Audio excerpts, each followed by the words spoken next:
தந்தை, மகன், தூயாவியின் பெயராலே ஆமீன். இயேசுவில் அன்பார்ந்தவர்களே, லைஃப் டைம் செட்டில்மெண்ட் எப்படி நம்ம கேட்டிருப்போம்.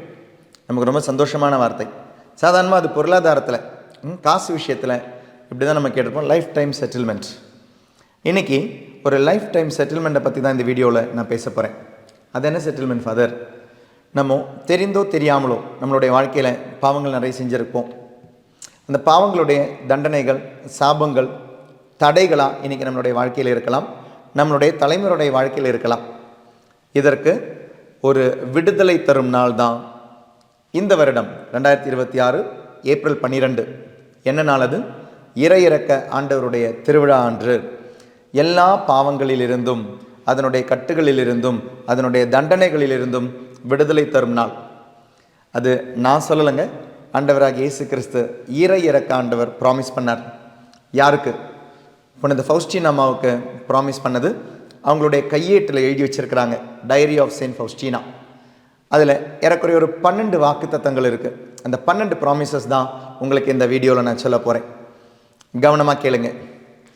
ஆண்டவர் தந்த ப்ராமிசஸ் என்ன? அந்த பேராகிராஃப் 48வது பேராகிராஃபில் இயேசு கிறிஸ்து சொல்கிறாரு, என்னுடைய அந்த திரு உருவப்படம், இறையிறக்கத்தின் ஆண்டவருடைய திருவுருவப்படம் என்னுடைய இடது பக்கம் இருக்குது பாருங்களேன். இந்த திரு உருவப்படத்தை வணங்குபவர்கள் ஒரு பொழுதும் அழிந்து போக மாட்டார்கள். 299, 300 இந்த 2 பேராகிராஃப்லையும் ஆண்டவர் ஃபவுஸ்டீனா அம்மாவுக்கு சொன்னதை எழுதி வச்சிருக்கிறாங்க. உயிர்ப்பு திருவிழாவுக்கு அடுத்து வர ஞாயிறு தான் இறையிறக்க திருவிழாவாக கொண்டாடுங்க. அந்த நாளில் ஒரு ஆன்மா, ஒரு நபர் என்னை தேடி என்னுடைய இரக்கத்திற்கு வரும் பொழுது என்னுடைய இரக்கத்தால் அவர்களுடைய பாவங்களை முழுவதும் மன்னிப்பேன். இதற்கு என்ன செய்யணும் அப்படின்ட்டு தான் 3வது 4வது பேராகிராஃபில் நம்ம பார்க்க போகிற வாக்குத்தத்தங்களில் ஆண்டவர் சொல்கிறாரு, இரக்கத்தின் ஜெபமாலை. ஆண்டவர் தந்த இரக்கத்தின் ஜெபமாலை. எந்த ஜெபமாலை ஃபாதர்? இயேசுவின் வேதனை நிறைந்த பாடுகளை முன்னிட்டு எங்கள் மீதும் அகில உலகின் மீதும் இரக்கமாயிரம்னு ஜெபிக்கிறீங்களா? இதுதான் டிவைன் மர்சி சாப்லெட். 3வது ப்ராமிஸ், யாரெல்லாம் இந்த ஜெபமாலையை பறைசாற்றுகிறீர்களோ, மற்றவங்களுக்கு ப்ரொமோட் பண்ணுறீங்களோ, உங்களுடைய மரண நாளில் உங்களுக்கு இரக்கம் கிடைக்குன்றார் ஆண்டவர். 4வது ப்ராமிஸ், இந்த திருவிழாவினுடைய இந்த திருவிழா அன்னைக்கு, இறையிறக்க ஆண்டவருடைய திருவிழா அன்னைக்கு பாவ சங்கீர்த்தனம் அன்றோ அதற்கு முன்னதாகவோ பாவ சங்கீர்த்தனம் செய்து நீங்கள் தயார் நிலையில் with all full of grace, அருளின் நிலையில் முழு திருப்பலில் பங்கெடுத்து நற்கருணையை பெற்றால் வாழ்க்கை முழுவதும் தெரிந்தும் தெரியாமலும் செய்து போன எல்லா பாவங்களிலிருந்தும் விடுதலை பெறும் நாள், தண்டனையிலிருந்து விடுதலை பெறும் நாள். வாட் அ கிரேட் டே இல்லையா? Divine mercy Sunday.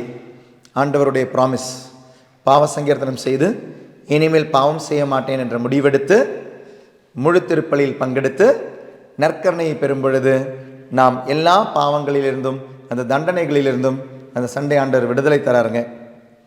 அடுத்த ப்ராமிஸ் 5வது, பாவிகளுக்கு ஆண்டவர் சொல்கிறாரு, குருக்கள் கிட்ட பாவ சங்கீர்த்தனம் செய்ய வரும் பொழுது பாவ சங்கீர்த்தனத்தில் அந்த பாவிக்கு பரிகாரமாக கொடுக்கும் பொழுது இரக்கத்தின் ஜெபமாலையை கொடுங்க. ஏன்னா ஒரு பாவி ஒரு தடவை உருக்கமாக இரக்கத்தின் ஜெபமாலையை சொன்னான்னா அது அவனுடைய வாழ்க்கையிலே பெரிய ஒரு இரக்கத்திற்கு, பாவ மன்னிப்பிற்கு அது காரணமாகும். 6வது ப்ராமிஸ், இறையிறக்க ஜெபமாலையின் மகிமையை பறைசாற்றுபவர்கள். அவங்களுடைய இறுதி நாளில் நான் அவர்களுக்கு விதிகர்த்தாவாக இருக்க மாட்டேன், நடுவராக இருக்க மாட்டேன். நான் எப்படி இருப்பேன்னா அவங்களுக்கு நான் இரக்கத்தின் ஆண்டவராக இருப்பேன்றார். So promote the divine mercy chaplet. இரக்கத்தின் ஜெபமாலையை மற்றவங்களுக்கு சொல்லிக் கொடுங்க. இப்படி ஒரு ஜெபமாலை இருக்குன்றதை மற்றவங்களுக்கு சொல்லிக் கொடுங்க. 7வது ப்ராமிஸ், எனக்கு ரொம்ப பிடிச்ச ப்ரேயர் என்ன தெரியுமா அப்படின்னு ஆண்டவர் சொல்கிறாரு, பாவிகள் மனம் திரும்புவதற்காக நீங்கள் ஜெபிக்கும் ஜெபம்தான் இரக்கத்தின் ஜெபமாலை. அப்படிப்பட்ட ஜெபம், ஆண்டவரே அகிலம் என்னுடைய பாவங்களுக்கும் உலகம் முழுவதும் உள்ள பாவிகளுடைய பாவங்களுக்கும் பரிகாரமாக வேண்டுகிறேன் அப்படின்னு தான் நம்ம ஜெபிக்கிறோம். அப்போ எல்லாருடைய பாவத்திற்காக நீங்கள் பரிகாரம் வேண்டும் பொழுது ஆண்டவருக்கு அந்த ஜெபம் ரொம்ப விருப்பமாக ஆண்டவர் சொல்கிறாரு, அந்த ஜெபம் கேட்கப்படும் அப்படின்றார். நீங்கள் நினைக்காதீங்க எந்த பாவிக்காக நான் ஜெபிக்கேன்னு தெரியலே father, that is not our problem. நம்ம ஜெபிக்க வேண்டியது நம்மளுடைய கடமை. ஆண்டவர் யாருக்கு பயன்படுத்த விரும்புகிறாரோ அவருக்கு ஆண்டவர் அதை பயன்படுத்துவார். அதனால் இரக்கத்தின் ஜெபமாலை, இறை இரக்கத்தின் ஜெபமாலை எவ்வளோ ஜெபிக்க முடியுமோ அவ்வளோ ஜெபிங்க. பாவிகளுக்காக அவர்களுடைய மன்னிப்பிற்காக, மனமாற்றத்திற்காக நாம் ஜெபிப்பது ஆண்டவருக்கு அவ்வளோ விருப்பம் அப்படின்றார். 8வது, உலகின் பாவங்களை விட என்னுடைய இரக்கம் பெரியது. எவ்வளோ அழகான ஒரு ப்ராமிஸ் பாருங்க, உலகத்தின் பாவங்களை விட. ஏன்னா இன்றைக்கி நம்மளுடைய கண்ணு முன்னால் உலகத்தினுடைய பாவங்கள் கண்ணு முன்னால் பார்க்கும்போது நமக்கு சில டைம் ஒரு மாதிரி வெறுமை தோணுது, வெறுப்பு தோணுது. அப்படின்றத விட ஒரு வெறுமை நமக்கு தோணுது. என்ன இந்த உலகம் இப்படி இருக்கே, இந்த உலகம் இதெல்லாம் இனி மீட்படையுமா, இவ்வளோ பெரிய பாவிகள் இருக்கிறாங்களே, இவ்வளோ மோசமாக போயிட்டு இருக்கேன்னு நம்ம நினைக்கும் பொழுது, இஸ்ரவேல் அன்பார்ந்தவர்களே, குற்றம் சொல்லாமல் இரக்கத்தின் ஜெபமாலை ஜெபிச்சு பாருங்களேன். இந்த உலகத்தின் பாவிகளுக்காக ஆண்டவர் விரும்புகிறார் இந்த இரக்கத்தின் ஜெபமாலை உன்னிடமிருந்து. 9வது, குருக்களுக்கான ஸ்பெஷல் ப்ராமிஸுங்க இது. ஒரு குருவானவர்கிட்ட ஆண்டவர் சொல்கிறாரு, குருக்களே நீங்கள் இதை ப்ரொமோட் பண்ணும் பொழுது, இறக்க ஜெபமாலையை, இரக்கத்தை, ஆண்டவருடைய இரக்கத்தை ப்ரொமோட் பண்ணும் பொழுது, பறைசாற்றும் பொழுது, அந்த குருக்களுக்கு மிகுந்த வல்லமையை நான் தருவேன். இனி ஒரு கிரேஸ் பாருங்களேன், அந்த குருக்கள் யார்கிட்டையாவது ஒரு விஷயத்தை பேசுகிறாங்க அப்படின்னா அவங்களுடைய மனசில் ஆண்டவர் அபிஷேகத்தை பொழிந்து ஆண்டவரே நேரடியாக அவங்கக்கிட்ட பேசுவாராம். அப்போ குருக்களுக்கு எவ்வளோ ஈஸியாக இருக்குது பாருங்கள். இரக்கத்தின் ஜெபமாலை ஜெபிக்கிற, இரக்கத்தின் ஜெபமாலையை ப்ரொமோட் பண்ணுற ஒரு குருவானவருக்கு ஆண்டவர் தர அபிஷேகம் அது. வல்லமையும் தருவார், ஆண்டவரே அந்த நபரிடம் போய் பேசுவார். 10வது, என் விருப்பத்திற்கு இணங்க ஒரு விஷயம் நீங்கள் கேட்குறீங்க அப்படின்னா இரக்கத்தின் ஜெபமாலை வழியாக கேளுங்க அப்படின்றார். கண்டிப்பாக நிறைவேற்றப்படும். 11வது, மரிக்கும் தருவாயில் யாராவது இருக்காங்கன்னு வச்சுக்கோங்களேன், அவங்களுடைய வீட்டுக்கு போகிறீங்க, இல்லை அவங்களுடைய டெத் பெட்டுக்கு போகிறீங்க, அவங்களுடைய ஹாஸ்பிட்டல் ஐசியூலெலாம் இருக்கும் பொழுது, சப்போஸ் உங்களுக்கு அப்படி ஒரு வாய்ப்பு கிடச்சிச்சின்னா, அந்த மரிக்கும் தருவாயில் இருக்கிறவங்களுடைய பக்கத்தில் உட்காந்து இரக்கத்தின் ஜெபமாலை சொன்னீங்கன்னா, இந்த மரிக்கும் தருவாயில் இருக்கிறவங்களுக்கும் தந்தையான ஆண்டவருக்கும் நடுவில் நான் நடுவராக இருக்க மாட்டேன், அவர்களுடைய பாவங்களுடைய நடுவராக இருக்க மாட்டேன், நான் உங்களுடைய இரக்கத்தின் ஆண்டவராக இருப்பேன் அப்படின்றார். 12வது வாக்குத்தத்தம் ஆண்டவர் சொல்கிறாரு, என்னுடைய மரண வேலையான அந்த 3 மணி, இந்த மாலை 3 மணியில் என்னுடைய மரணத்தை நினைத்து, அதன் நான் பட்ட வேதனையை கொஞ்சம் நினைச்சு, அதனுடைய அந்த வேதனையில் இரக்கத்தின் ஜெபமாலையை சொல்லி பாருங்கள், உங்களுடைய விண்ணப்பங்களும் உலகத்தினுடைய விண்ணப்பங்களும் கேட்கப்படும் அப்படின்றார் ஆண்டவர்.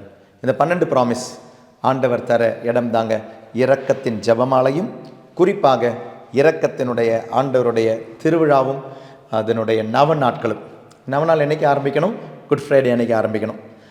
பெரிய வெள்ளி அன்று ஆரம்பித்து 9 நாட்கள், 9 கணம் ஆன்மாக்களுக்காக நம்ம ஜெபிப்போம், திருவிழாவை விமரிசையாக கொண்டாடுவோம். அதனால் இரக்கத்தின் திருவிழாவை கொண்டாடுறது மற்ற திருவிழாக்களை போல கிடையாதுங்க. இதனுடைய திருவிழா ஆண்டவருடைய இரக்கத்திற்காக, நம்மளுடைய பாவத்திலிருந்து மன்னிப்பிற்காக, லைஃப் டைம் செட்டில்மெண்ட்ங்க. இனிமேல் பாவம் செய்வதில்லை என்ற முடிவெடுத்து, செய்து போன பாவங்களை நினைத்து மனம் வருந்தி ஒரு மன்னிப்பு கேட்கும் பொழுது ஆண்டவர் அழகாக முழுமையாக மன்னித்து, சப்போஸ் அன்றைக்கி இரக்கத்தினுடைய ஆண்டவருடைய திருவிழா முடிஞ்சு அன்றைக்கி மறிக்க நேர்ந்தால் மோட்சத்திற்கு போகக்கூட ஆண்டவர் அந்த இரக்கத்தினுடைய வாய்ப்பு இருக்குது. இஸ்ரவேல் அன்பார்ந்தவர்களே, இதை நீங்கள் ரகசியமாக உங்களுக்கு மட்டும் வச்சுக்காதீங்க. எத்தனை பேருக்கு இந்த வீடியோ ஷேர் பண்ண முடியுமோ, இந்த ஒரு மெசேஜை ஷேர் பண்ண முடியுமோ, இந்த இன்ஃபர்மேஷனை ஷேர் பண்ண முடியுமோ ஷேர் பண்ணுங்கள். உலகத்தினுடைய பாவங்கள் மன்னிக்கப்பட வேண்டும், பாவிகளுடைய பாவங்கள் மன்னிக்கப்பட வேண்டும் என்ற ஆசை இருந்தால் நீங்கள் உங்களுக்கு இப்போ கிடைச்ச மெசேஜை தயவுசெய்து உங்கள் வாயாலையும் சொல்லுங்கள், பார்க்குறவங்கக்கிட்ட சொல்லுங்கள், முடிஞ்ச அந்த வீடியோ ஷேர் பண்ணி இந்த இரக்கத்தின் ஆண்டவருடைய திருவிழா ஏப்ரல் 12, 2026 நல்ல முறையில், மீனிங்ஃபுல்லான முறையில் கொண்டாட நீங்களும் தயாரிடுங்க, மற்றவங்களுக்கும் அதனுடைய தயாரிப்பிற்கான வாய்ப்பு கொடுங்க. நல்ல பாவ சங்கீதனை செய்யுங்க. முழு திருப்பலியில், இரக்கத்தின் ஆண்டவருடைய திருவிழா முழு திருப்பலியில் பங்கெடுங்க. திவ்ய நற்கருணை வாங்குங்க. முழு பாவ மன்னிப்பிற்கும் தண்டனைக்கும் உங்களுக்கு விடுதலை தரும் நாளாக அமையட்டும். April 12, 2026 Elavur divine mercy retreat சென்டரில், Chennai Elavur divine mercy retreat சென்டரில் நம்மளுடைய திருவிழா நடக்குதுன்னு உங்களுக்கு தெரியும். அதற்கும் உங்களை அன்போடு வரவேற்கிறேன். முடிந்தவர்கள் வாங்க, திருவிழாவில் பங்கெடுங்க. ஆண்டவர் நிறைவாக உங்களை ஆசீர்வதிப்பாராக. சிலவங்களுக்கு டவுட் வரலாம், ஃபாதர் எங்களால் வர முடியல, நாங்கள் தூரமாக இருக்கிறோமே. உங்களுடைய பங்குகளில் அப்படி திருவிழா இல்லைனாலும் நீங்கள் செய்ய வேண்டிய விஷயம், நீங்கள் இந்த திருவிழாவை தனிப்பட்ட முறையில் உங்களுக்கு கொண்டாடலாம். நல்ல பாவ சங்கீதம் அதுக்கு முன்னால் செய்யுங்க. முழு திருப்பலியில் அன்றைக்கி அந்த ஞாயிற்றுக்கிழமையில் பங்கெடுங்க. திவ்ய நற்கருணை வாங்குங்க. அப்போ திருவுருவப்படத்தை என்ன செய்யணும் ஃபாதர்? அந்த திருவுருவப்படம் உங்களுடைய வீட்டில் இருந்தால் நீங்கள் ஜெபிக்க வேண்டிய ஜெபம், அந்த படத்திற்கு முன்னால் சமர்ப்பண ஜெபம்னு ஒரு ஜெபம் இருக்குல்ல, சமர்ப்பண ஜெபம் ஜெபிங்க. ஆண்டவருடைய இரக்கத்திற்கு உங்களை சமர்ப்பித்து ஜெபிங்க. இறைவன் இரக்கத்தின் ஆண்டவர் நிறைவாக உங்களை ஆசீர்வதிப்பாராக. எல்லாமல்ல இறைவன் தந்தை, மகன், தூய ஆவியின் பெயராலே ஆமீன். Thank you. God bless you. Happy feast.